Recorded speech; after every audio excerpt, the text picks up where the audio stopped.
Hello children, today we will discuss data structures stack. What is a data structure?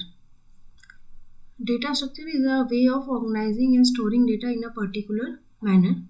It defines the relationship between data and the operations which can be performed on that data only. तो data structure basically एक तरीका होता है कि आप अपने data को किस तरह से अरेंज कर सकते हैं और उस पर कौन कौन से ऑपरेशंस परफॉर्म कर सकते हैं.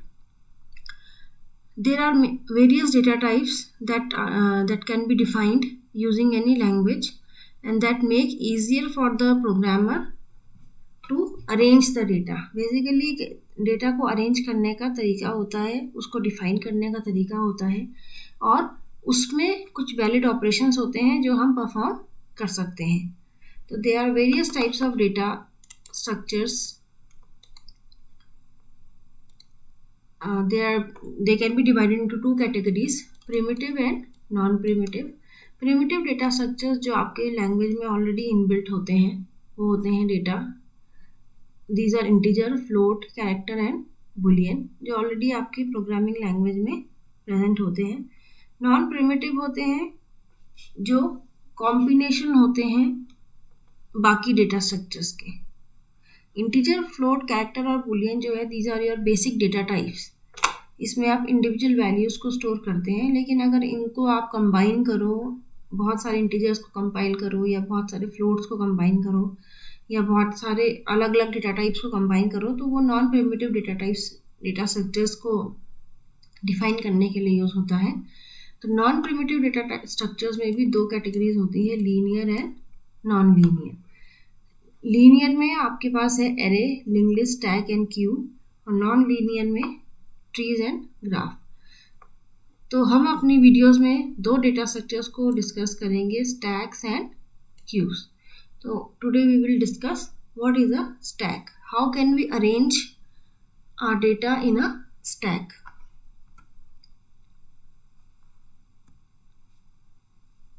A stack is a linear data structure in which all the insertions and deletions of data values are done at one end only.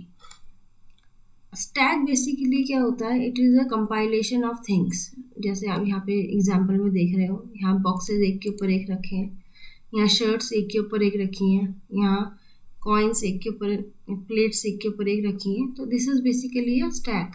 Stack में जब आप किसी भी चीज़ को एक के ऊपर एक अरेंज करते हो, ठीक है, आपकी बुक्स हैं जैसे एक के ऊपर एक रखी हैं, तो it is called a stack. Stack में जब भी आप कोई बुक रखोगे या बुक निकालोगे तो हमेशा एक ही एंड उसका ओपन होता है, दैट इज़ द टॉप. तो इसमें जो हम रूल फॉलो करते हैं that is LIFO, last in first out rule. मतलब अगर आपने बुक्स रखी हैं अपनी एक के ऊपर एक करके आप बुक रख रहे हो, तो जब आप उसमें से बुक उठाओगे तो जो लास्ट में आपने बुक रखी है वो बुक वो आप सबसे पहले उसमें से उठाओगे. लास्ट इन, जो लास्ट में इन आया है वो सबसे पहले आउट होगा, फर्स्ट आउट. तो जो भी चीज़ स्टैक में सबसे आखिरी में हमने ऐड करी है वो सबसे पहले उसमें से बाहर निकलेगी. इस रूल को हम क्या कहते हैं, LIFO रूल. तो यहाँ पे हमारे पास एक ही एंड ओपन होता है, उस एंड को हम कहते हैं टॉप. उसी एंड पे हम डेटा कोई नई चीज़ को ऐड करते हैं और उसी एंड से हम किसी पुरानी चीज़ को उसमें से निकाल सकते हैं. There are only two operations allowed in stack, insertion and deletion. इसमें आप दो ही ऑपरेशंस कर सकते हो, या तो आप इसमें आइटम्स को ऐड कर सकते हो या फिर आइटम्स को इसमें से डिलीट कर सकते हो. इंसर्शन को स्टैक में हम पुश कहते हैं और डिलीशन, अगर हम कुछ डिलीट कर रहे हैं तो उसको हम स्टैक में पॉप कहते हैं. तो basically there are two operations in a stack. Push means adding element to the stack and pop means deleting element from the stack. Elements can be added and removed from stack only at the top. जैसा कि मैंने आपको बताया, इसमें ये जो आपको examples दिए हुए हैं यहाँ पे भी आप देखोगे या रियल लाइफ में भी आपने देखा होगा, स्टैक में हम सिर्फ टॉप से ही डेटा, कोई भी नई चीज़ हम ऐड करते हैं या फिर कोई भी चीज़ हम रिमूव कर सकते हैं. और जो रूल आपने ध्यान में रखना है कि रूल जो हम फॉलो करते हैं that is LIFO, last in first out. जो आखिरी में अंदर गया है वही सबसे पहले स्टैक से बाहर आएगा। एप्लीकेशंस ऑफ स्टैक की बहुत सारी एप्लीकेशंस हैं जिसको हम प्रोग्रामिंग में यूज़ करते हैं।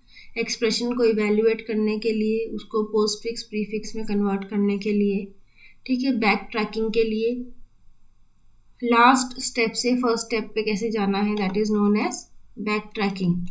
तो स्टैक की हेल्प से हम ऐसा कर सकते हैं, क्योंकि स्टैक में हमारी जितनी भी आइटम्स है वो एक्चुअली एक रिवर्स ऑर्डर में हमारे अरेंज होते हैं। जैसे फॉर एग्जांपल आपके पास एक स्टैक बनाया आपने, ठीक है, इसमें आपने सबसे पहले 1 डाला, फिर उसके बाद 2 डाला, उसके बाद इसमें तीसरा एलिमेंट डाला 3। जब आप इसको पॉप करोगे, जब आप इसमें से एलिमेंट्स निकालोगे तो पहले 3 आएगा बाहर, फिर 2 आएगा और फिर 1 आएगा।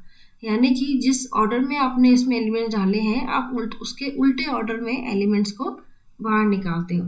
तो ये बेसिकली एक रिवर्सिंग का तरीका भी है जो हम स्ट्रिंग को रिवर्स करने के लिए भी यूज़ कर सकते हैं।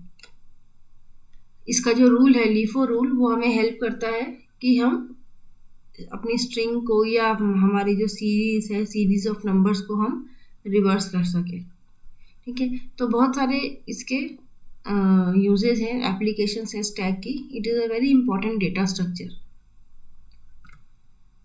अब हम देखेंगे कि लिस्ट की हेल्प से, हमने लिस्ट लास्ट उसमें लिस्ट हमने रिवाइज करा था, तो लिस्ट की हेल्प से हम स्टैक को कैसे इम्प्लीमेंट कर सकते हैं। अब जो हमारा स्टैक है that will be arranged in the form of list. आप ये मान के चलोगे कि एक्चुअली जब हम उसको प्रोग्रामिंग में यूज़ कर रहे हैं, actually it is a list.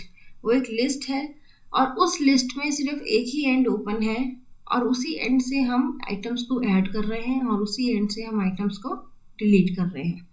तो लिस्ट में आइटम्स ऐड और डिलीट करने के लिए हमारे पास 2 फंक्शंस हैं यहाँ पे, अपेंड एंड पॉप। ये दोनों फंक्शंस मैंने आपसे डिस्कस किए थे। अपेंड फंक्शन यूज़ होता है जब हम किसी भी आइटम को लिस्ट में ऐड करना चाहते हैं, ठीक है।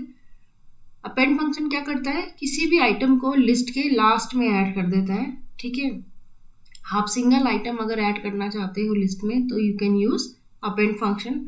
अपेंड फंक्शन हमेशा लिस्ट के लास्ट में उस नए एलिमेंट को ऐड कर देता है। और पॉप फंक्शन जो है, पॉप फंक्शन लिस्ट से एलिमेंट को डिलीट करता है। अगर आप पॉप फंक्शन में यहाँ पे कोई इंडेक्स प्रोवाइड नहीं कर रहे हो, पॉप फंक्शन इंडेक्स भी एक्सेप्ट करता है और उसी पर्टिकुलर इंडेक्स से डेटा को डिलीट करता है। लेकिन अगर आप यहाँ पे कोई इंडेक्स प्रोवाइड नहीं कर रहे हो तो वो क्या करेगा, लिस्ट के लास्ट से एलिमेंट को डिलीट कर देगा। If there is no index provided in the pop function then it deletes the last element of the list. तो यानी कि लास्ट एलिमेंट में ऐड करने के लिए, पुश करने के लिए हमारे पास यहाँ पे अपेंड है और लास्ट एलिमेंट डिलीट करने के लिए यानी कि पॉप करने के लिए हमारे पास पॉप फंक्शन है। तो इन 2 फंक्शंस की हेल्प से हम लिस्ट को इम्प्लीमेंट करेंगे एज अ स्टैक। हम उसे स्टैक बना देंगे और पुश और पॉप के लिए हम उसके इनबिल्ट फंक्शंस यूज़ करेंगे, append and pop. Append to add item at the end of the list, pop function to delete item from the end of the list.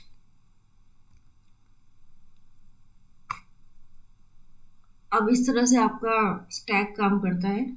ये जो आप स्टैक देख रहे हो, it is actually a list. ये basically list है जिसको आप स्टैक की तरह इम्प्लीमेंट कर रहे हो। तो इनिशियली स्टैक ये क्या है, stack is the name of the list. ये एक नाम है लिस्ट का और उस लिस्ट में अभी फिलहाल एक ही एलिमेंट है, दैट इज 1। आपने अपेंड किया 2, इसके ऊपर चला गया, अपेंड किया 3 भी ऐड हो गया, फिर अपेंड किया 4 एंड 5, ठीक है। उसके बाद आपने पॉप किया, पॉप फर्स्ट टाइम जब आप पॉप करोगे तो पहला एलिमेंट दैट इज़ 5 बाहर आएगा। नेक्स्ट टाइम पॉप करोगे तो नेक्स्ट एलिमेंट बाहर आएगा एंड सो ऑन। तो इस तरह से आपके जो एलिमेंट्स हैं वो ऐड होते जाएंगे और डिलीट होते जाएंगे। Push means adding the element at the end and pop means deleting the elements from the end. तो आप देख रहे होगे जिस ऑर्डर में बाहर गए अंदर गए हैं एलिमेंट्स, जिस ऑर्डर में स्टैक में ऐड हुए हैं एलिमेंट्स, जब हम बाहर निकाल रहे हैं तो वो उसका उल्टा ऑर्डर फॉलो कर रहे हैं। ठीक है, तो पुश और पॉप इस तरह से आप ऑपरेशंस जो है स्टैक में परफॉर्म कर सकते हो। अब हम देखेंगे कि प्रैक्टिकली इसको कैसे इम्प्लीमेंट करना है। सबसे पहले आप एक स्टैक डिक्लेयर कर दोगे। Stack actually stack what is a stack? Stack ये एक तरह की लिस्ट है। आप देख रहे हैं यहाँ पे स्क्वायर ब्रैकेट्स, तो it means it is actually a list. तो स्टैक नाम की हमने एक लिस्ट बनाई है और इनिशियली हमने एक एम्प्टी लिस्ट यहाँ पर क्रिएट करी है स्टैक नाम से। उसके बाद वाइल ट्रू, जब तक वाइल ट्रू मीन्स ये जो आपकी लूप है ये चलती रहेगी जब तक आप इसको खुद एंड नहीं करते। वाइल ट्रू हम इसीलिए यूज करते हैं। उसके बाद सबसे पहले आपने ऑप्शंस प्रिंट कराए अपने। ये क्या है? आपकी चॉइसेस हैं, आप प्रोग्राम में क्या क्या करना चाहते हो। ठीक है, first option is push, second is pop and third is exit. You want to push a element, you want to pop an element और you want to exit from the program. उसके बाद you have asked for the choice from the user. आपने choice मांगी 1 2 3 में से। If choice is 1 it means you are adding the element, 1 means push. If choice is 1 you are adding the element. तो जब आपको element add करना है तो सबसे पहले आपको वो एलिमेंट इनपुट कराना पड़ेगा जिसको आप ऐड करना चाहते हैं। यहाँ पे हम एलिमेंट इनपुट करा रहे हैं। उसके बाद उस एलिमेंट को हमने स्टैक में अपेंड कर दिया, वो एलिमेंट स्टैक के लास्ट में ऐड हो जाएगा। और उसके बाद आपने स्टैक को प्रिंट करा रहे हो। स्टैक मीन्स योर लिस्ट, आप लिस्ट के एलिमेंट्स को प्रिंट करा रहे हो ये देखने के लिए कि आपका एलिमेंट उसमें सच में ऐड हुआ भी है या नहीं। ठीक है, every time you will add an element you will display the list. Second, if choice is equals to 2, अगर आपने 2 चॉइस ली है दैट इज पॉप। देन सबसे पहले पॉप के केस में हम सबसे पहले ये चेक करेंगे कि पॉप मीन्स हमने एलिमेंट को डिलीट करना है लिस्ट में से। ठीक है, तो सबसे पहले हम ये चेक करेंगे कि लिस्ट में एलिमेंट है भी या नहीं डिलीट करने के लिए। डिलीट हम एलिमेंट को तभी कर सकते हैं जब लिस्ट में कोई एलिमेंट बचा हो। तो if length is of stack, stack actually list है तो लिस्ट की लेंथ हम लेंथ फंक्शन से देख सकते हैं। If length is equals to 0, length 0 का मतलब उसमें कोई भी एलिमेंट नहीं है। जब एलिमेंट है ही नहीं तो हम उसमें से एलिमेंट डिलीट भी नहीं कर सकते। तो आप क्या प्रिंट करोगे? List is empty. जब उसकी लेंथ 0 है तो लिस्ट एम्प्टी है, हम उसमें कुछ नहीं कर सकते। एल्स अदरवाइज अगर उसमें एलिमेंट्स हैं तो हम एक एलिमेंट को लिस्ट में से पॉप कर देंगे, लिस्ट में से डिलीट कर देंगे और उस आइटम को हम प्रिंट करा देंगे जिसको हमने डिलीट किया है। Item pop from the list, और यहाँ पे हमने फंक्शन लगाया पॉप फंक्शन। जो भी आइटम डिलीट होगा वो हमें पता चल जाएगा। And third option is exit. अगर आप एग्जिट करना चाहते हो प्रोग्राम से तो यहाँ पे हमने ब्रेक स्टेटमेंट लगाई है। ब्रेक स्टेटमेंट से आपका ये मैसेज प्रिंट होगा एग्जिटिंग प्रोग्राम और फिर आप प्रोग्राम से बाहर आ जाओगे। तो इस तरह से सिंपल स्ट्रिंग के फंक्शंस को यूज करके हम स्टैक को इम्प्लीमेंट कर सकते हैं। इसके आउटपुट देख लेते हैं। ये आपके ऑप्शंस आ गए, एंटर चॉइस 1, फिर आपने यहाँ पे इनपुट कराया enter item to be pushed, तो स्टैक में एक आइटम आ गया 10। अगेन 1 चॉइस, आपने इनपुट कराया 20, यहाँ पे 20 आ गया। Again choice 2, now the choice is 2, 2 means pop, तो item pop from the list 20। Next time फिर आपने चॉइस मांगी तो आपने फिर से चॉइस 2 इनपुट कराई, item pop from the list. इस बार आपका आइटम कौन सा निकलेगा? 10 पहले गया था, 20 गया था लिस्ट के अंदर। आप जब वापस उनको बाहर निकाला एलिमेंट्स को तो 20 पहले बाहर आया, उसके बाद 10 आया। अब आपकी लिस्ट एम्प्टी हो गई है। ठीक है, लेकिन आपने फिर से चॉइस 2 ही ली है तो इस बार आपकी लिस्ट एम्प्टी है, तो वहाँ पे मैसेज प्रिंट हो जाएगा list is empty, item can not be popped.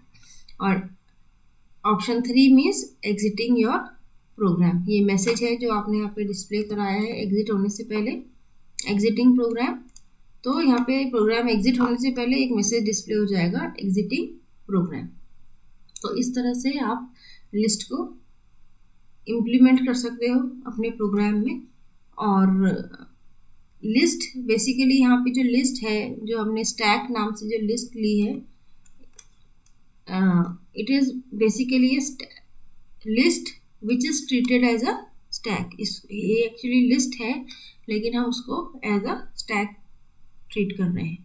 तो ये जो डेटा स्ट्रक्चर है स्टैक, इसको इम्प्लीमेंट करने के लिए आपने लिस्ट यूज़ करी है।